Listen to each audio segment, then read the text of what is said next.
kids don't need to be running around the room, but if we can even just link gestures with memory strategies.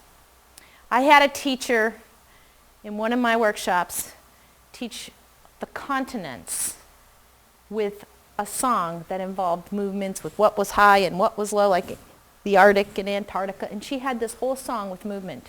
Every single one of her students knew the continents. I know teachers who use sign language, not fancy sign language, even just the alphabet for certain signals of things in their classroom to help kids remember them. Or you could ask students, here's a word I want you to remember. Amoeba, for instance.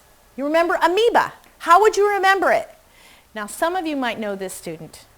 This is a sophomore biology student. Some of you already know him, even in your elementary years. His name's Joe. You'll recognize Joe. So you're doing spelling and you say, okay, come up with a movement for amoeba. Oh, Miss Fitzell, I got it. Do you know Joe? Well, you call on Joe. Sometimes you just have to call on Joe. So you call on Joe. Joe's a kinesthetic learner. What do you think Joe says? Oh, Mrs. Fitzell, amoeba. Oh, why don't we all just move like amoeba? Let's just move like this. We can all be amoeba, Mrs. Fitzell. You know Joe. Right? We have him in our classrooms. So the whole class gets up, and the whole class moves like an amoeba.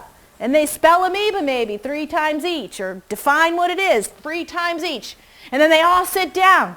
Now, if they're sophomores in high school, because that's when you're studying amoeba, and any of those kids are going to roll their eyes, they're not going to roll them at you. They're going to roll them at Joe. So we can be safe using movement as a memory strategy, as an experience to enhance our semantic memory, even at the high school level. We use the students to come up with the ideas, and then they're cool, and then they're okay.